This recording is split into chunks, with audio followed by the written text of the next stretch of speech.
At this time, I would like to introduce Congressman Sam Graves of Missouri's 6th Congressional District. Representative Graves serves as the chairman of the White House Subcommittee on Highways and Transit. This committee oversees the development of a national transportation policy and focuses on improving America's highway system.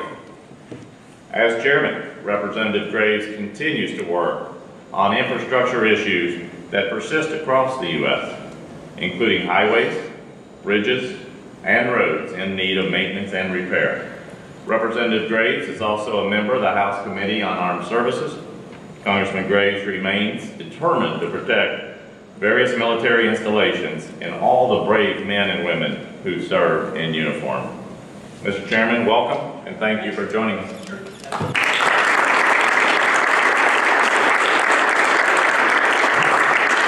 Pleasure to be here, and appreciate the opportunity. We're kind of obviously interested that you're here today. We had a hearing this morning in Transportation with Secretary Chow talking about the President's infrastructure package, which we're going to start working on. We're going to do WRIT first, which is the Water Resources Bill, then we'll move right into infrastructure this year, and that's what the plan is. We've got to get FAA reauthorization done somewhere in there as well, but I don't think that'll take as much time as obviously this infrastructure package. So this thing's going to be massive. Rural broadband, water systems, sewer systems, highways, bridges, aviation, rail, everything's going to be in it. Obviously the biggest problem is going to be finding the money. We're having a hearing tomorrow in my committee on trying to look at some of the alternatives to some of the options that we have out there. The President's obviously talking about his package. That's just a blueprint. The legislation will come, and it'll probably be quite a little bit different, or at least somewhat different than what the President's going to be proposing. It's just like his budget. When he sends a budget down, that's the blueprint, and then we start working on it. But we are going to have to figure out where we get the dollars we're going to have to use. We're going to be obviously creative, using P3s. We're also taking a hard look at how much local input's going to be there, how much local support for the project. We'll have some new programs possibly too, depending on what we're looking at. But everything right now is just tentative. We're just starting through this process. We got a lot to learn, and we're looking for input from all the stakeholders out there too, which obviously you all are a very big part of that. I am very pleased to see that it's going to be targeted a lot to the rural areas. I represent a very, very rural district in those parts of the country, obviously. Some of us think it's been neglected for some time, but we are going to see some emphasis on a lot of rural projects. So, questions, thoughts, ideas? Sir? Thank you, Congressman Graves. Steve Hobbs, Alderaan County, Missouri. You've got constituents in the audience. Thank you so much for speaking about rural broadband. As you well know, in your district, we have whole areas where folks can't get access to broadband in their house. Farmers are having to drive to the local McDonald's or a dealership to upgrade the technology in their equipment. It's a big problem for us, and it needs to be addressed. And it's a problem everywhere around the country, for that matter, too. It's a real serious problem, and it's frustrating, particularly in today's world, which is so heavily dominated by the internet, and every business out there depends on the internet now. And it's frustrating when you can't get that access. Believe me, I know. I come from a little tiny town called Tarkio, Missouri, way up in northwest Missouri. It's about 1,500 people, so we're about as rural can be. Mr. Chairman, we counties own about 46% of the highways, 38% of the bridges, and we own or operate about a third of the nation's airports and transit system. We are the largest owner of infrastructure of any of the levels, whether it be state, federal, and local. As this work happens, we appreciate these kinds of opportunities for you to hear our input. And as you move forward, we would ask that we continue that dialogue. Well, we need it too. You all are the boots on the ground, so to speak. You're the ones that are going to be implementing this, using the programs, working to better the infrastructure. So we're going to be depending heavily on the stakeholders, and that's you all are a big part of that. Yeah. Two things. One, for a rural county, that we couldn't wait for the federal and state government. We invested $13 million of our own money in the last 6 years. So if the new program has to match money, we're at a disadvantage because we probably spent all the money we've got for about the next 12 years.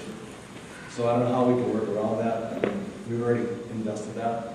And then I think there has to be a piece in there for the rural. The other piece I want to talk about is railroads. We're part of a 5-county rail authority in Minnesota. It's doing 94 miles of freight railroad. And there has to be a piece in there for freight railroads and rural. And we're part of the Tiger grant right now. There's 450 going after gold top money. Yeah. You know, but we've got corn, beans that are going to feed the world, and we have to be able to. We're just about to a point where we're at a bridge across the river, and it's 30, somewhere around. Is that your Tiger grant? What's your Tiger grant? Our Tiger grant that we're on is Minnesota Valley Regional Railroad, go across southern Minnesota. Yeah. But whatever you can do, especially for the Coca-Cola railroads, especially the freight lines. Well, it's going to be part of the pipelines. I didn't mention pipeline. Part of it too. Does that include passenger rail? That's a good question. We got, we've obviously got some problems with passenger rail. We go back and forth when it comes to Amtrak. My frustration has been for some time now, Amtrak can fill that void where we don't have private companies that are willing to bid, and you've got private companies now that have to bid against Amtrak. A government subsidized entity, I think that's wrong. So I think we need to do a hard look at Amtrak and passenger. But definitely we have to, right now, particularly some of these commuter lines are vitally important. We have to make sure that they are strong and healthy and moving forward. Transit's a very important part, particularly in certain corridors. My part of the world, it's not as important, but the Northeast corridor, Los Angeles. In fact, we were just talking to folks in Los Angeles about a new transit project that they're working on. But, it's important, particularly in those corridors. So it'll be a part of it.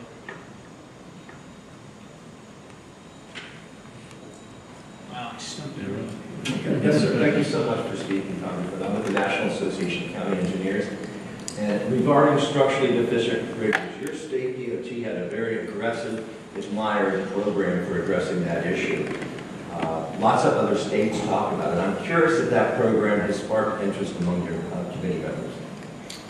It has, and are you talking specifically about, we've got the You did Bridge bridge bundling, and you targeted replacing a large number of bridges in a short period of time. when we use the bridge replacement program, which is interesting enough, the state of Missouri, we kind of successed our way out of the program. We changed it in the last highway bill so that we kept it on.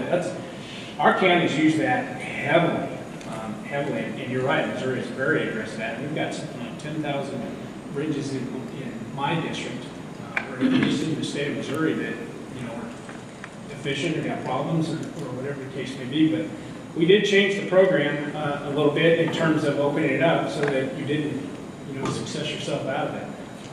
But definitely, we had a lot of people coming to us and asked us when we did the last highway bill. We haven't really talked about it for a year or so now since we did that. But there's a lot of interest in what Missouri's doing. I hope we see more of that around the country and some of the other states, because not only the state, we use it aggressively in Missouri.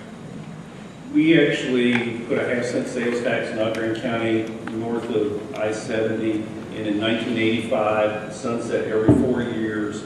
It was finally allowed to expire in 2010. The upshot of that was we leveraged the federal Office of the Bridge program to build over 200 bridges in our county, and we are in right-of-way acquisition on the last efficient bridge we have left in our county right now. Now, my home county, Atchison County, was, I think we pretty well replaced everything. I mean, they've been very, very aggressive. It works really, really well. I hope more states take advantage of it. But when we were changing the program to allow, it seems to me like once you got to a certain percentage of deficient bridges, once you got that down, you weren't eligible for the program anymore. And I lowered that, and we had a lot of interest in it. The president had mentioned something about a gas tax increase. Yeah, and we're trying, that's the biggest thing we're looking at right now is how we fund the trust fund moving forward, not just the infrastructure package. I don't believe, and I've got a problem with fuel taxes anyway, because we have a lot of vehicles on the road that simply don't pay any. They're either not buying gas or, they're hybrids. Fuel efficiency is getting better and better all the time, and it's regressive. We're seeing it, those revenues coming down just simply because there's so many vehicles using the road that do not pay any tax. So we're looking at alternatives. Higher tax has been suggested. Tolling is obviously suggested. I do not particularly like tolling. I don't like paying for something twice. That's a personal opinion. VMT is probably my favorite. I would like to see something along VMT lines. Commercial sector will be fairly easy. But passenger, I think it'll have to come a little bit later. We got some people out there that are very, worried about, the government tracking. Well, that's not really the proposal. There's technology now that allows your odometer to talk to the gas pump, and it figures it right there when you are fueling up, or if you're electrocuting up, or whatever the case you're doing, or filling propane, or whatever you're doing.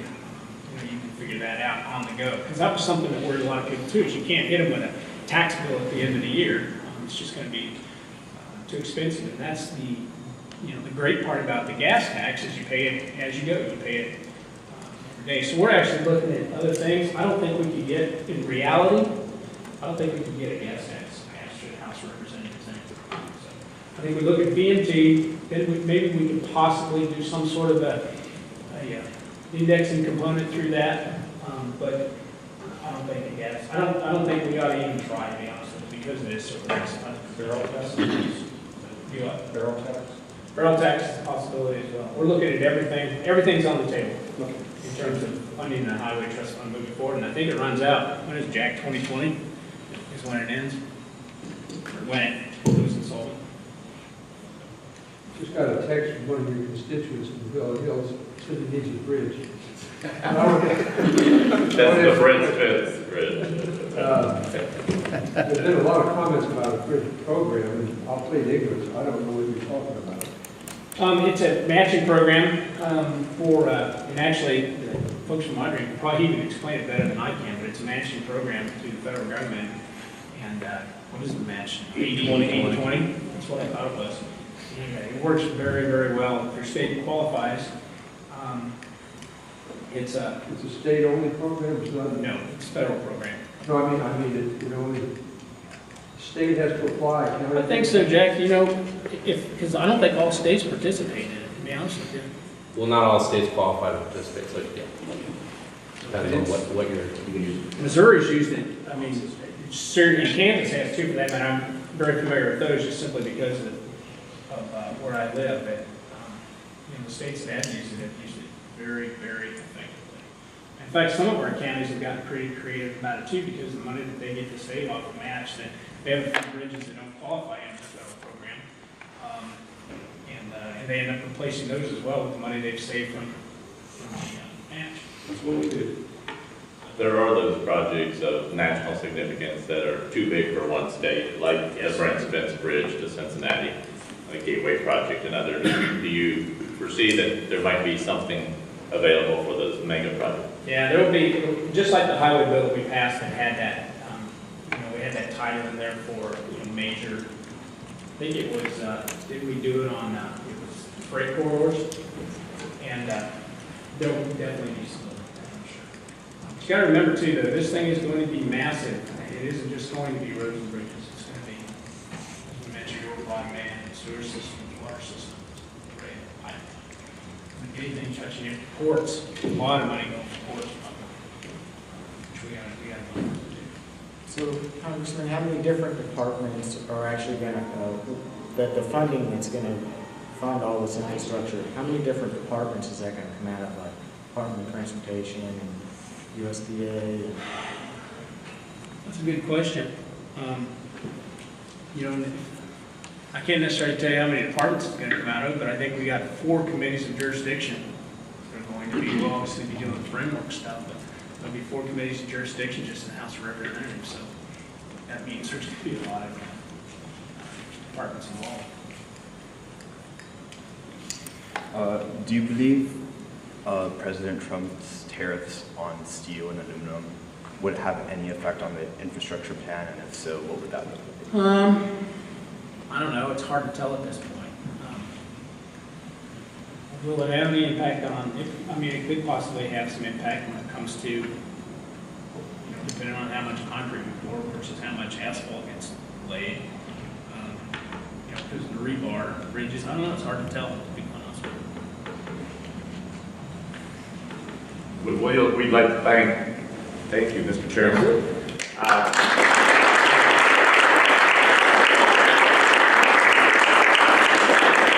We always like to remind our guests, of course, as county government, just because money flows to the states doesn't necessarily mean it gets to the right place. And please keep that in mind, and the ability to directly apply for projects is always so important. So we thank you.